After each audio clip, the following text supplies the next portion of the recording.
Okay, so I've rearranged my schedule yet again because now I got my energy back up. And, yeah, so I got some midweek sleeps and some yogas and stuff. So let's start. And I've also got a cup of coffee, so if I'm quiet, it's because I'm enjoying my lovely, lovely cup of coffee.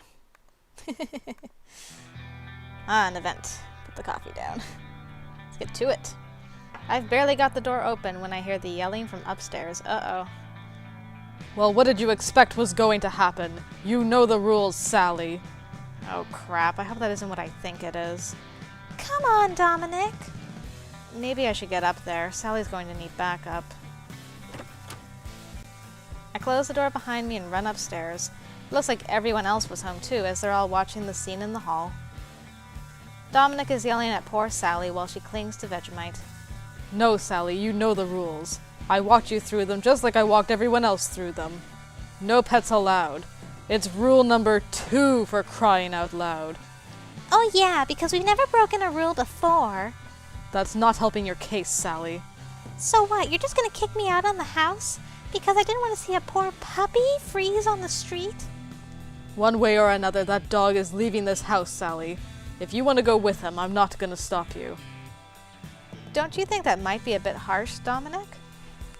Both Sally and Dominic seem surprised to see me standing at the top of the stairs. Stay out of this, Anne. This is a violation, and I have to deal with this as Latin House's RA. By now, Sally is just flat out crying. The others leave their rooms. Isabella gives me a nod hello, then leans over toward my ear. Poor Sally.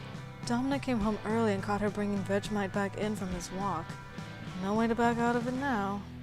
I nod to Isabella as Dominic continues to chew out Sally. Can't believe you'd be so irresponsible. Not to mention so inconsiderate to your fellow housemates. Did you ever take their feelings into account when you decided to bring that dog here? What if they were allergic? Actually, I'm not allergic at all. Anybody else? Everyone else shakes their head while Dominic frowns. Regardless, what about the mess, Or the disturbance to your studying? I don't think Vegemite's ever disturbed my studying. You guys? We all shake our head no. I know what you're trying to do here, and it's not going to work, damn it. She broke the rule. The dog's gotta go. Oh, please, Dushanik. We all know you'll never report this infraction. You don't want the mark on your record. Huh, so true. You two delinquents, shut it. I know you knew about this violation and didn't report it, so don't think you're not on my watch list. Sally is actually a very responsible pet owner, Dominic. Don't you feel you're being a bit hard on her? I'm sorry, but these are the rules. What am I supposed to tell the housing committee? Oh, sorry. I thought that rule was just a suggestion. I do not believe it is strictly necessary that you inform the housing committee. He's right. Nobody says you have to tell them. They're right. You can just keep this under wraps, you know? It's not like we're gonna go blabbing about it. Come on, Dommy. I can't just let Sally's poor puppy get taken away. Everyone loves Vegemite. I just had to make Dominic see reason. Dominic, can I talk to you over here for a second?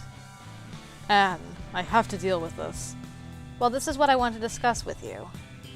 Please. Dominic looks rather exasperated but nods. Dominic and I walk down the stairs a bit while the others all gather around Sally to offer her comfort. It's my job to enforce the rules, Anne. I know, Dominic, I know. But you've put yourself into a rather awkward position. Look, I know you don't want to be the villain here. But I will if I have to be. It's my duty. But I think what you don't want to be is a hypocrite. A hypocrite? How? I'm just saying, you've been very lax with enforcing rules today, Dominic. We've had alcohol on the premises, late-night parties, noise violations, you name it. That's not an excuse, and it's not a reason to keep breaking them. It just shows that you've been picking and choosing how you enforce the rules. I don't think you can go back to all of a sudden enforcing all of the rules now. You'd have to kick everyone out by the end of the week. Dominic appears to be considering the ramifications. What's more, I doubt you've told the housing authority about all our other transgressions. Keep this thing to yourself, and rather than being the villain again, you might get to be the hero. Yeah, you make some good points, Anne. Dominic turns and we both head back upstairs. Everyone is standing around Sally and goes quiet, looking at Dominic expectantly. Yeah, fine, the puppy can stay. Everyone but Dominic lets out a cheer at that. I mean, I don't need a college education. When they kick me out, I'm sure I'll find a very nice bridge to die under. Oh, stop being such a drama queen. We all laugh as Sally puts Vegemite down on the carpet and finally lets him explore the house as freely as he wants. Hooray! I was wondering if Rakesh was going to give me a look like Max did when I went through this and wanted to talk to Dominic alone, but he didn't, because I guess Rakesh trusts me.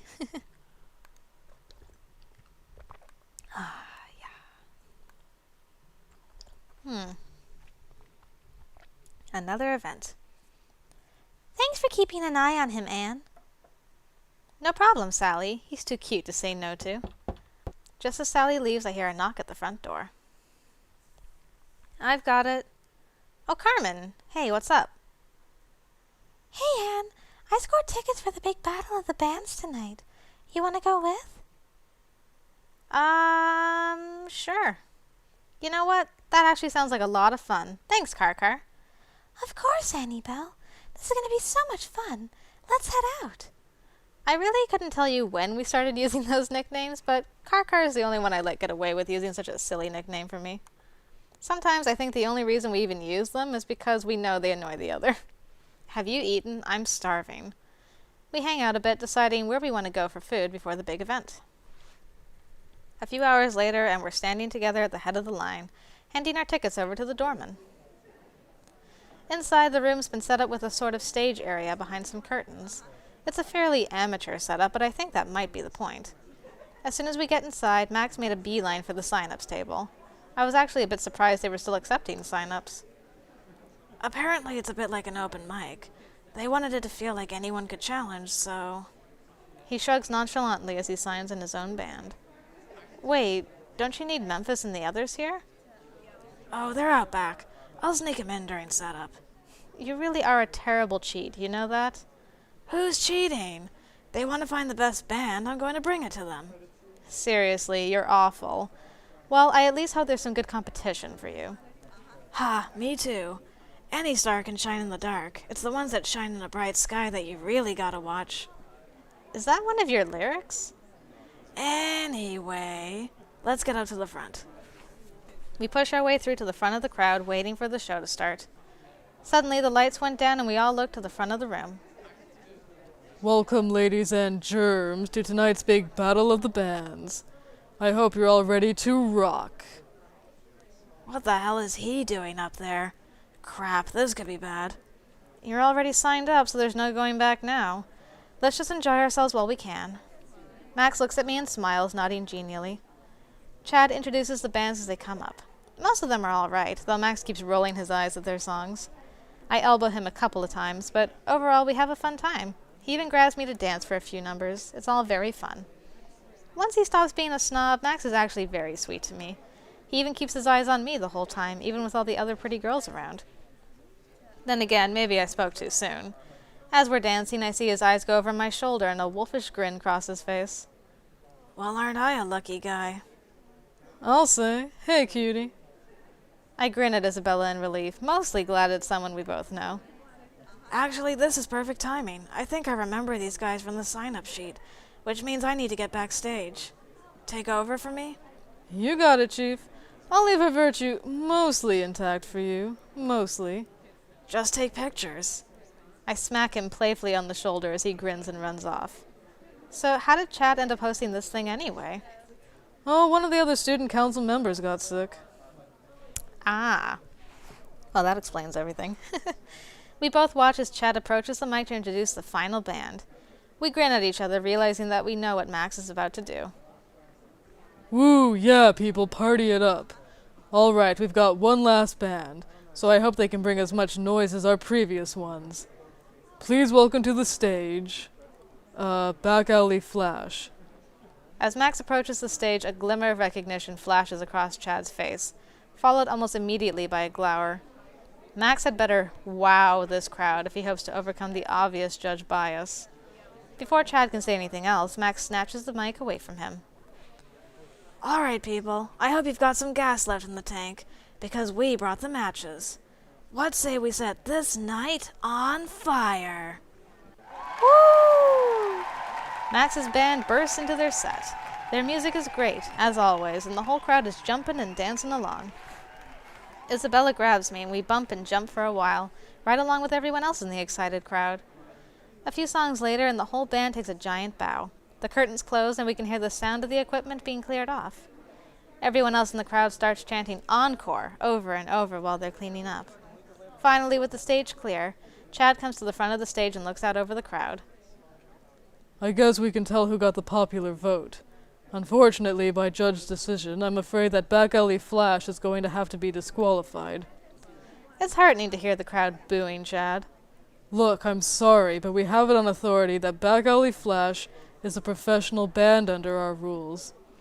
Despite the crowd booing again, it seems Chad's not going to budge. Rally the crowd. I push my way through the crowd, trying to get right up to the stage.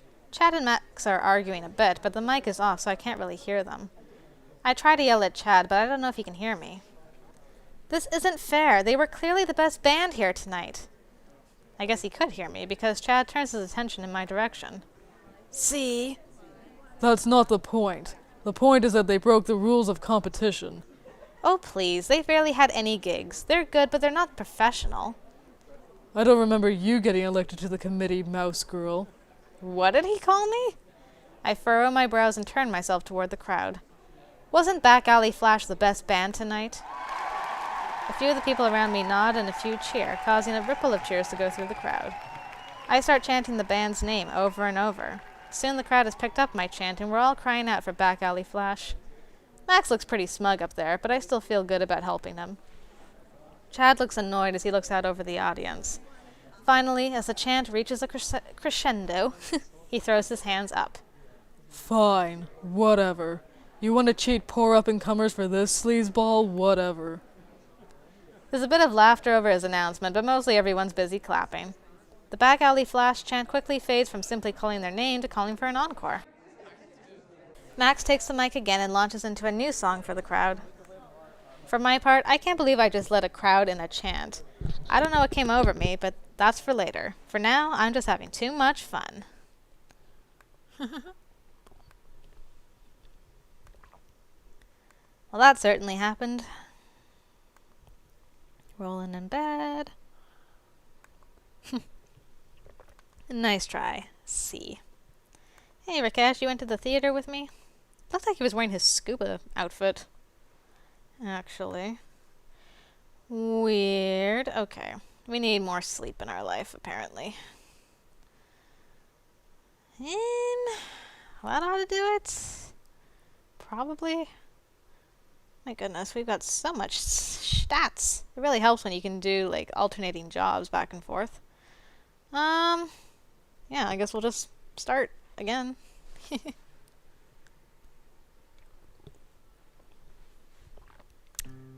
An event. Oh. Now, can I actually do this? 'Cause I've been waiting. Come on, Anne. I want you to see this. I'm coming. I chuckle as we move through the trees. Rakesh just looks so excited. I guess it's rubbing off. Rakesh had come to get me almost the second I'd left class. It was about time for lunch, though, so I had an hour or so. He led me to the park without saying much else, just that he was happy I was free for a bit. Finally, we hit a clearing, and I watched him spread his arms very theatrically. On the ground is a rather elaborate and incredibly put-together picnic lunch. Holy cow, you set all this up? Well, I may have purchased a few of the things in the basket, but otherwise... Oh, I can actually play it? Yes. This looks amazing, Rakesh. How'd you get this all together like this? Rakesh smiles with a slight blush. Oh, slight. Look at that face. It wasn't easy, but I wanted to do something special. This is so sweet, Rakesh. Thank you so much. Nobody's ever done something like this for me before. Rakesh smiles and offers his hand up to me. I happily take it as we walk over to the blanket and sit down. Aww. Rakesh begins to take food out of the basket. A nice curry. Some cooked vegetables. Looks like a great meal. Yes. He brought out some paper plates with a sheepish grin, but I waved his concerns away. Once we had dished everything up, I fell to eating with a passion. The food was delicious. We chit-chatted a little while we ate. Nothing really substantial. The weather, the setup. I was going to ask how your classes are going, but do you even go to classes? Actually, I do go to classes sometimes. Mostly art classes. I have a few painting classes I go to every other day. And I even found a very interesting art history class. And what's wrong with that? Those sound like cool classes. There's nothing wrong with it, it's just that... Rakesh, it's obvious that something feels wrong to you. What's going on? It's just that... art is not the reason that I came to this college. I'm supposed to be in med school. I think you mentioned something about that before. Why the change? I simply have no passion for medicine. It is what I am meant to be doing, I think. This is not, however, my parents' way of thinking. My parents are paying for me to come to college here. They want me to get my education in the States and then return to a good life in India. I've never really felt good about practicing medicine. I did well enough on my early tests, but it never really felt right to me. Over there, though, my parents' influence was very strong. Out here they are very far away, and I can be free to be me. Being yourself is one of the most important things there is. I do not disagree. It is just different when living under such a bold shadow as the ones my parents cast. I can say most definitely that they would not approve of my choice of whom to date. He grinned at me and I smiled back at him, reaching out to take his hand in my own for a moment. Oh, Rakesh. Well, for now, just go with what you feel like doing. You're still early in your college experience, so you can change your major later on if you want. That is very true, Anne. Come, sit over under that tree there. I wish to commemorate this day. Oh? I scoot over under one of the nearby trees and make sure I'm sitting correctly. Meanwhile, Rakesh breaks out a piece of paper and some charcoal pens. Oh, you're winking! I've never seen you wink before, Anne. I try out some goofy poses while he gets set up, but though he laughs, Rakesh asks me to just sit normally. Is it okay to talk while you draw? Yes, please do. Tell him he might like medicine. No, that's probably not gonna work. Rakesh, I know it can be tough going against your parents. I mean, we talked about it when we went back to my home. But you're your own individual, and you've already completed a major step by just coming out here. I know I'm in no place to tell you how it feels, seeing as my parents are actually very supportive, and I also actually like my classes. I guess I'm just trying to say, you've got real talent. Don't let your parents bully you into burying that talent.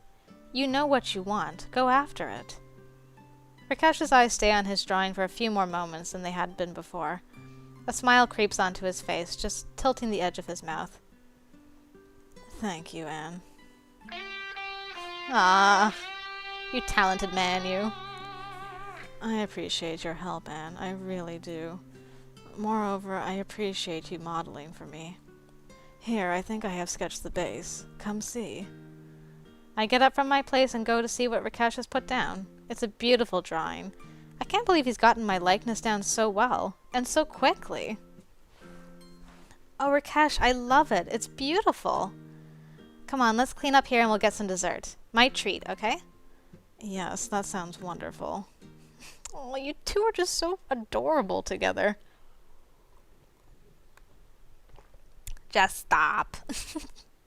Too cute. What? You better not have said what I think you just said. I was trying to get an early night, but Isabella's screaming snapped me awake. Last I remember, she was supposed to be hanging out with Chad tonight. I guess their date went pretty well. I hope Chad didn't say something too terrible. I may not like him, but he is her boyfriend. A quick look at my clock shows it's pretty late. I wonder if I should see what's going on. Isabella's calmed down a little bit, so I can't really make out what they're saying from here. I should really mind my own business. Then again, I'm a nosy person, and I'm sure Isabella would want me to check on her. Okay, I just want to know what's going on. I sneak down the hallway quietly, noticing that Isabella's door is still open. I guess they hadn't gotten too far. No, it's obvious you don't understand, you worthless sack of crap. Look, baby, you're the one who talks about being all bi and shit. I figured you'd want... No, what you figured is you could live out every stupid male's classic frickin' sex fantasy, and I'd just go along with it. What's the other thing I'm always telling you? When I'm done being all bi and shit.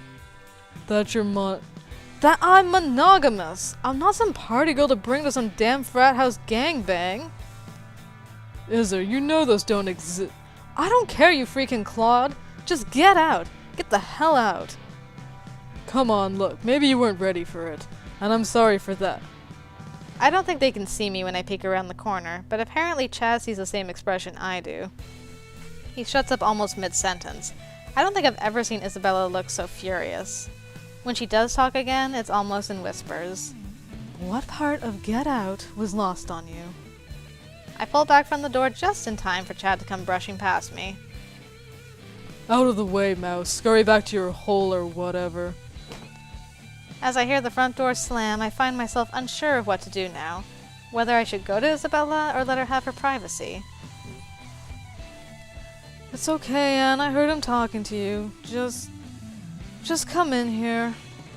Her voice is muffled and strained when she calls out to me. As I enter the room, I can see it's because she's face down in her pillow.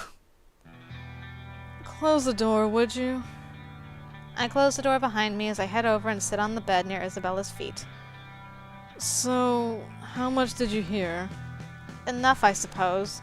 I woke up when you shrieked at him. Not that it's a big deal or anything. Did he try to cheat on you? No. No, that I was expecting. He's a football star, he can get as much play as he wants. I guess that's really the problem. He wanted to eat his cake and have it too. He told me he'd ask another woman to go out with us. Isabella makes sarcastic air quotes around us. I'm guessing he didn't exactly ask her about her opinion first.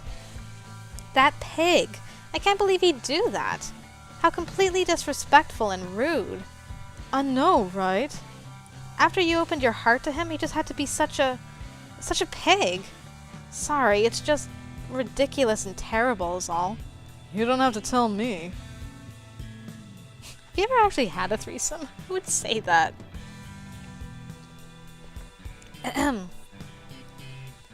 Do you want to hang out for a while?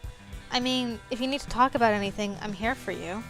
We can get some ice cream and eat out of the carton and just be cliché as all get out. Isabella actually cracks a smile at that, but her chuckle is still dark and bitter with hurt. It's not my first breakup. And it's certainly not my first breakup because some idiot misunderstood who I am. No, it's sweet of you to offer, but I'll be fine. You should get some sleep. Sorry that asshole woke you up. I refrain from mentioning whose scream woke me while I wave and head out of the room. Isabella's head sinks back on the pillow and I hurry out before I can see something she doesn't want me to. Oh, Izzy.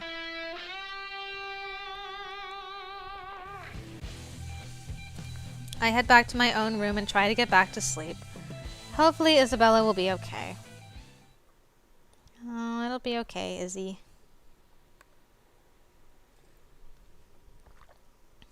Indie band or specialty phone sex line? What? What a great day at work.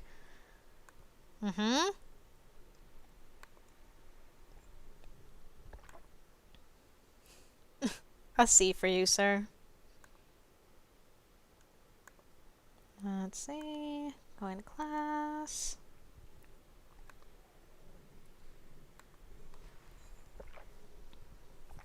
Ah, St. Paddy's Day. One of my favorite holidays. Everyone's covered in green today. Heck, everything is, except me, but that's okay. The day is pretty fun, but I've never really understood the major appeal. I mean, it's basically just an excuse to get plastered, right? Basically. Though to be fair, Half of my college experience so far has been people making excuses to get plastered, so maybe it's not so bad. Still, I don't think I'm interested in going all out.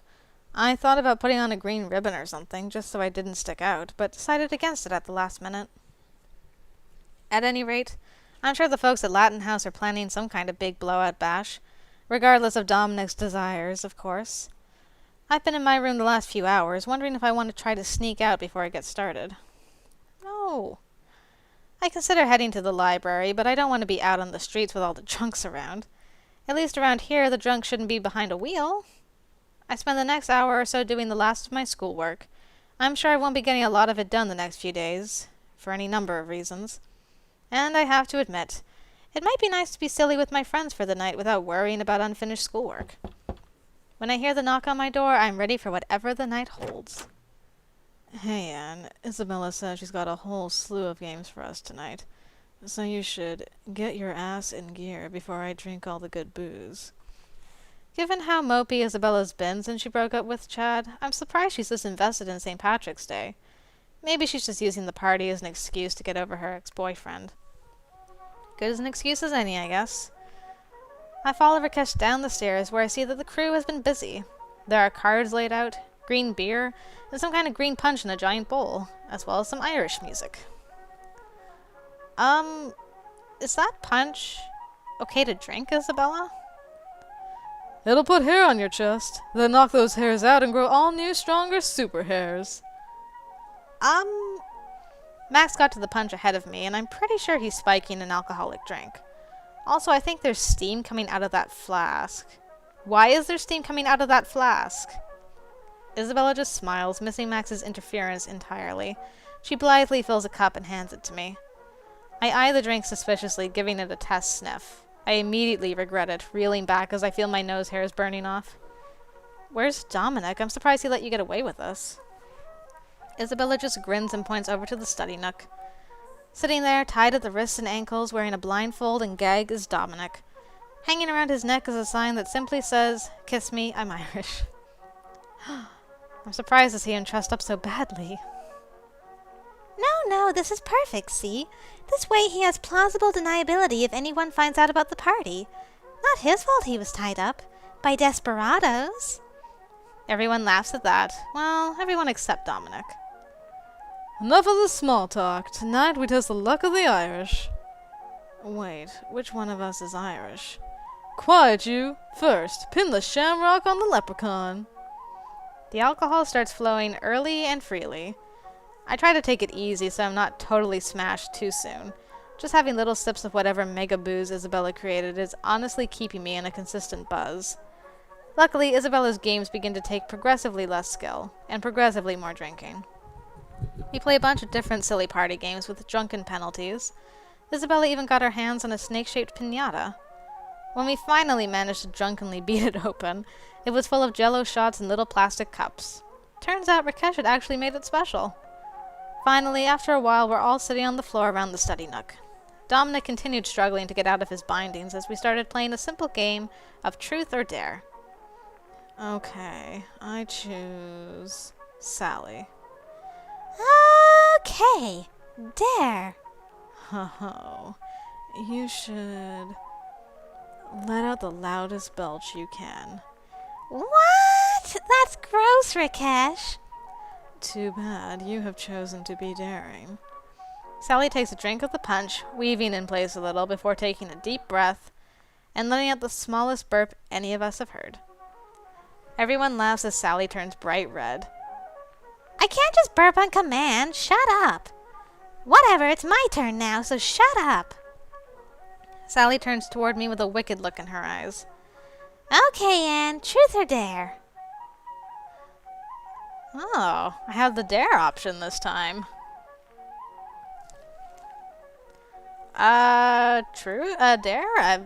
Dare? Just try not to embarrass me too much. Huh, now I have to try harder. Got it. I dare you to rub your butt on Rakesh. Oh God, why, Sally? Everyone else laughs as I try not to die of mortification. At least it's Rakesh, but still, I can't. I'm so glad Dominic's blindfolded and doesn't have to watch this. Here, we'll make it easy for you. Oh. Sally and Isabella drag a laughing Rakesh face first onto the ground. I hide my face in my hands as I sit on his lower back and just wiggle a little bit. Everyone cheers and I get off of poor Rakesh, who's grinning from ear to ear.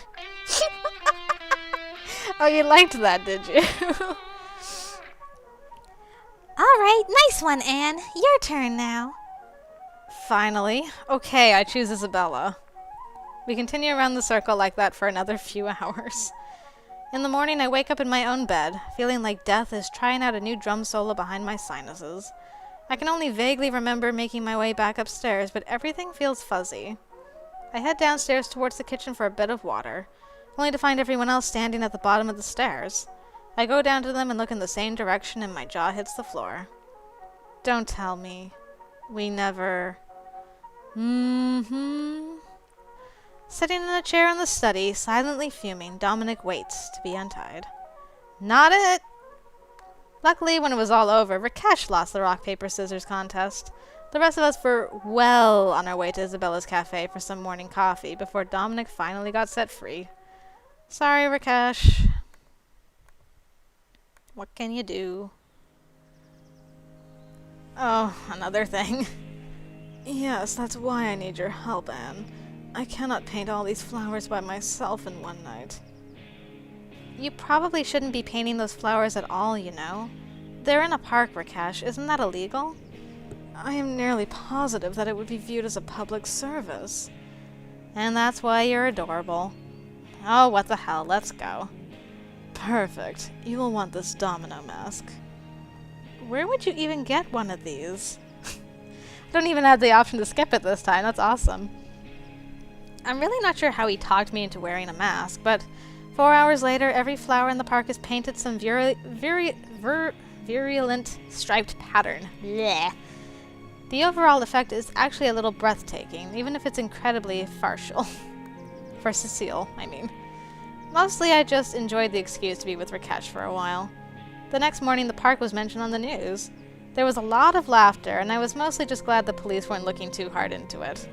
Luckily the paint came off easily and wasn't actually harmful to the plants. Phew, that's good. Fun times. Lots of fun times.